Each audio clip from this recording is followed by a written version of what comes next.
Hey you guys, it's just Trish, and I want to talk about being burned out on homeschooling, or burned out as mom. And I'm going to tell you, it can be a slippery slope. It can change your life, and how to, I don't even know if I can tell you how to be careful, but here's what's gone on with me. So here we go.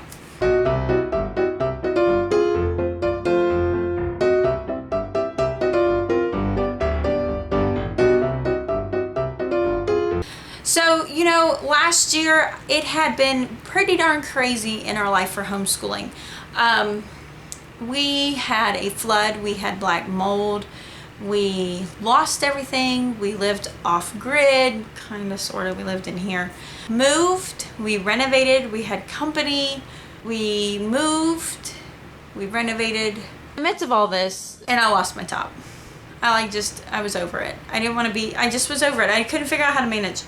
I'm just mentally exhausted, and doing it all is just not functioning for me. I figure out how to manage it all. And for those that don't know me very well or had experience of watching my other videos, I have 6 kids. So last year we did 6th, 5th, 3rd, 1st, and then a 3-4-year-old and a 1-2-year-old in the mix, and it just got overwhelming. And I'm going to tell you, it's taken me this long to realize that my biggest issue has been time management, having curriculum that needed too much of me, especially in this season. I probably should have done something much different. This last year we did ACE, which is the whole self-learning, and that's kind of been what I've always gravitated to. But with the stress that my kids were under, expecting them to sit and focus and read and gather everything without it being hand delivered to them at times was above and beyond what they were capable of doing because of the stress. We've had a lot of anxiety issues, not anxiety like, oh, where am I going to live? Anxiety like, I just don't want to hear anybody anymore. Everybody's in my face, in my space kind of deal. So by the time April came around, I was just like, I want to send them to school, and how can I afford that? So I went and I talked to a local school that did ACE. We've been doing ACE, and I worked out a deal that I would teach for them and my kids could go to school.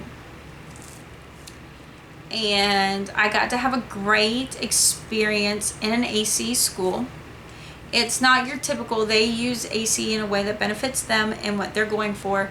They're not like an ACE, like rigid school, but I don't actually know if any of them are. And got to have that experience, and then come June, which was the 2-year mark that my mom was diagnosed with breast cancer, she went in for a checkup and they found another lump, and my world changed. My world changed because, you see, I've already lost my dad. Without getting all emotional, I've already lost my dad due to cancer. And he had fought cancer for a long time, and in his last year I became very heavily committed, and being able to freely be there when I need to be there, I didn't have it. I didn't have that opportunity.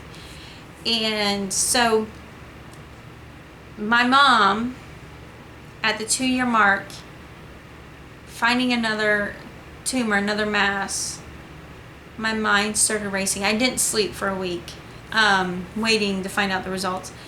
And I really just did some soul searching about everything. And I realized real quickly, I can't go and teach. It's one thing I could send the kids, but I can't be committed to teaching, and not being able to be free no matter what comes of my mom. If it's negative, positive, whatever, I can't be committed because there's these things that are going to come up. And she had an aggressive form of cancer, and hopefully it doesn't come back. And it made me really open my eyes to the commitment I was making, and was that really the best idea for it? And I'm going to tell you, I'm so thankful for God for that kind of epiphany. So it came back benign. So she's okay. She's okay. We're good. She's okay. But I realized I was running away for somebody to solve a problem that I had. It's called time management. And I was forfeiting control. I was forfeiting that relationship with my kids to put them into a private school. Now, I've debated private school many times. It's like right here, I debated them. So there you go. I'm not gonna say like I'm super, like, I'm not that. I mean, I'm still kind of burnt out. But I'm trying to be excited about my space. And I feel like if I'm excited about my space, I'm gonna be more excited about my day, and I'm gonna do what I need to get done, and it's all gonna work out good. So have you been this burnt out before? Have you been at this spot? Have you gone as far as I've gone? Even getting a job, you now have to quit before you start because you're just like, no, I don't need to do that. Nope, I'm good now. Have you been there? Because I feel like a crazy woman. Anyways, I'm gonna talk to you later. Peace out.